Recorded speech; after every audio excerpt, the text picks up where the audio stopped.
Hello friends, स्वागत है जिप्सा YouTube channel पे। और आज के इस वीडियो में मैं आपको बताऊंगा ऑफिस सेफ्टी के बारे में।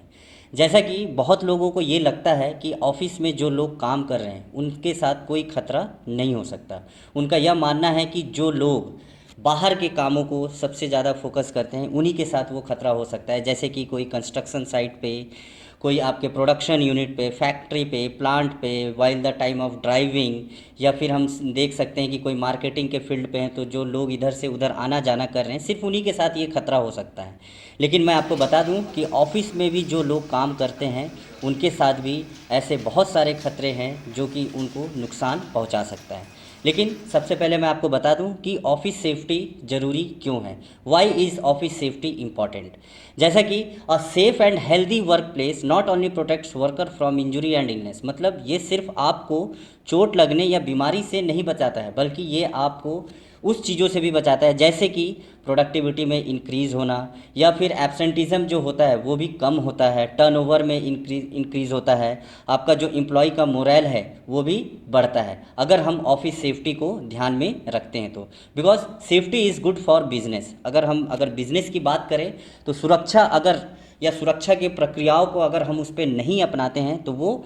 हमारे लिए क्या होता है, वो घाटा हो सकता है। लेकिन अगर एक अच्छा बिजनेस करना चाहते हैं हम तो उसमें सेफ्टी का जो भी कल्चर रहता है उसको फॉलो करना बहुत ही ज़रूरी होता है। अब जैसे कि मैं आपको बताऊं कि कुछ कॉमन हैज़ार्ड्स हैं ऑफिस वर्क के दौरान, उसमें क्या हैज़ार्ड है, क्या रिस्क है, हम लोग उसके बारे में जानते हैं। सबसे पहले आपको मैं बता दूं, उसमें होता है रिपीटेटिव वर्क लाइक कंप्यूटर,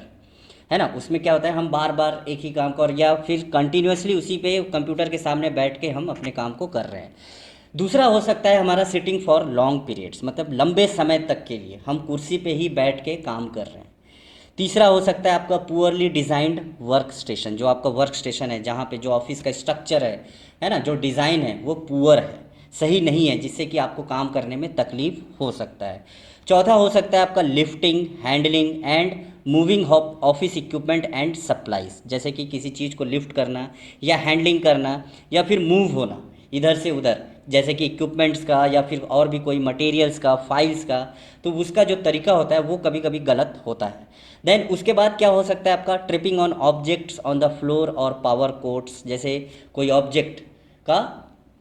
गिर जाना और उससे अगर जैसे आप अपने डेस्क को या अपने चेयर को छोड़ के उठते हो और आप जाने की कोशिश करते हो तो उससे भी आप टकरा सकते हो, या फिर पावर कोड अगर फैला हुआ है तो उससे भी आपका पैर, उसमें भी पैर फंस के आप उससे गिर सकते हो। देन उसके बाद हो सकता है वर्क प्लेस बुलिंग, हरासमेंट, और जैसे कि ऑक्यूपेशनल वायलेंस, मतलब परेशान करना, लोगों को परेशान करना, ज़बरदस्ती उनके साथ छेड़खानी करना, है ना, उनको फिर ब्लेम करना, उनके साथ मस्ती करना, प्रैंक करना, उनके चीज़ों के साथ प्रैंक करना। देन उसके बाद हो जाता है आपका वर्क रिलेटेड स्ट्रेस, मतलब काम संबंधित जो भी स्ट्रेस रहता है ना, जो भी आपको लगता है कि बहुत ज़्यादा काम है और आपके पास टाइम कम है, समय कम है और आपको उस काम को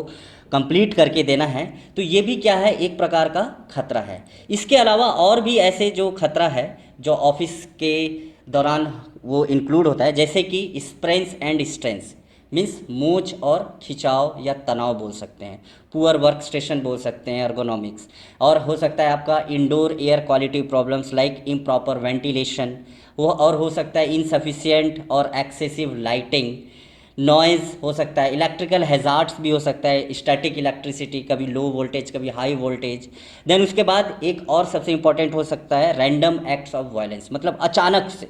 अचानक से कोई किसी की एक्टिविटी ऐसी हुई जिससे कि आप परेशान हो गए, जिससे कि आप डर गए, तो ये भी सब क्या, ये एक एक्टिविटीज़ है, ये एक आपका ऐसा एक्टिविटी है जिससे कि आपको काम करने में तकलीफ़ हो सकता है और तकलीफ़ होता भी है। अगर कोई वायलेंस क्रिएट करता है आपके ऑफिस वर्क पे या ऑफिस पीरियड पे तो वो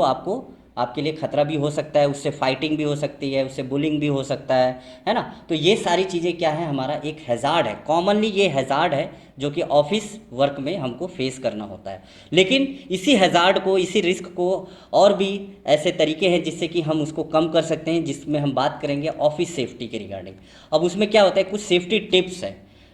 कुछ ऐसे सेफ्टी टिप्स है, वो क्या क्या है देख लेते हैं। पहला हम लोग अगर जानेंगे कि make sure your desk setup is ergonomic, मतलब जो आपका डेस्क का सेटअप है वो सही तरीके से है या नहीं, जैसे कि जिसमें कि आप अपने बॉडी पोस्चर को मेंटेन करके रख सकते हो न्यूट्रल वे में, है ना। जैसे कि आपका नेक और शोल्डर फ्लैट रहना चाहिए, रिस्ट आपका फ्लैट, एल्बो को रेस्ट मिलते रहना चाहिए बीच बीच में, जो आपका पैर है वो ग्राउंड से टच होना चाहिए, वो लटकने जैसे नहीं रहना चाहिए, जिससे कि क्या हो सकता है, पेन हो सकता है। दूसरा अगर स्टेप बोले हम लोग तो take regular breaks to get up and move around, मतलब आपको बीच बीच में ब्रेक लेते रहना है और आपको इधर से उधर थोड़ा सा टहलना है, warm up type, just like a warm up. Okay, then third हो सकता है आपका व्हेन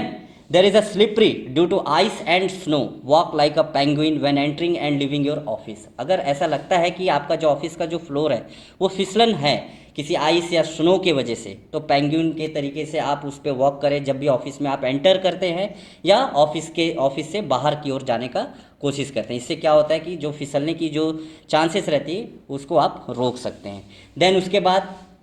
जो हमारा चौथा हो सकता है, use a headset for prolonged और फ्रिक्वेंट फ़ोन यूज़। हेडसेट जो होता है आपके, उसका आप इस्तेमाल करेंगे जिससे कि आपको ज़्यादा देर तक फ़ोन को पकड़ने का जो रहता है उससे शोल्डर या फिर और नेक या बैक पेन हो सकता है, तो उससे आप बच सकते हैं। देन उसके बाद होता है keep your work place tidy, अपने वर्क प्लेस को एकदम साफ़ सुथरा रखें, जैसे कि जो भी स्पिल्स हैं उसको तुरंत आप क्लियर करें और एसल्स जो होते हैं उसको पूरी तरह से फ्री रखें। ओके, और जितने भी जो कोड्स होते हैं जो फैले हुए होते हैं, जो बिखरे हुए रहते हैं, उसको एक जगह पे प्रॉपर स्टोर या स्टैक करके रखना चाहिए, जिससे कि आपका ट्रिप जो हैज़ार्ड होने के चांसेस हैं वो नहीं होगा। देन उसके बाद है don't let electrical codes create a fire risk. अब इलेक्ट्रिकल कोड होता है उसके वजह से कभी कभी फायर होने की चांसेस हो सकता है,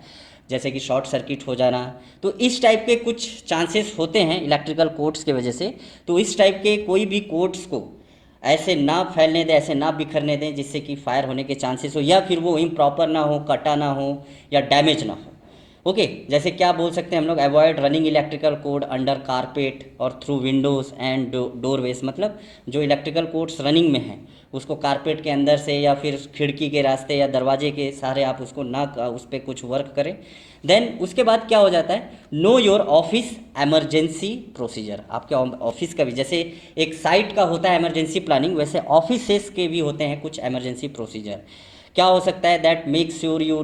no what to do in the event of a fire, storm, violent intruder, medical problem और अदर एमरजेंसी। और भी इस तरीके का कोई एमरजेंसी हो सकता है, आग लग सकता है, स्टॉर्म और वायलेंट इंट्रूडर, जैसे कोई ज़बरदस्ती कोई परेशान करना चाह रहा है या कुछ जानबूझ के आपके साथ हो सकता है कि आपको खतरे में डालना चाह रहा है, या फिर कुछ ऐसे मेडिकल इश्यूज़ हो जाते हैं like unconsciousness, heart attack, heart fail, okay, vomiting, body pain, इस टाइप के जो भी चीज़ें होती हैं। तो इसमें क्या इमरजेंसी प्रोसीजर होना चाहिए इसके बारे में हमको मालूम होना चाहिए। सो यही है कि हम ऑफिस में जो काम करते हैं उसमें हमको ये भी मालूम होना चाहिए कि क्या क्या खतरा हो सकता है और उसके कुछ सेफ्टी टिप्स, जिससे कि ऑफिस में जब भी काम करें हम अपने आप को सेफ महसूस करें और हमारा जो भी टास्क हो, जो भी हमको टाइम लिमिट दिया जाता है उस टाइम लिमिट के अंडर में ही हम अपने टास्क को कंप्लीट कर सके, बट उस वर्क को सेफली मैनेज करते हुए।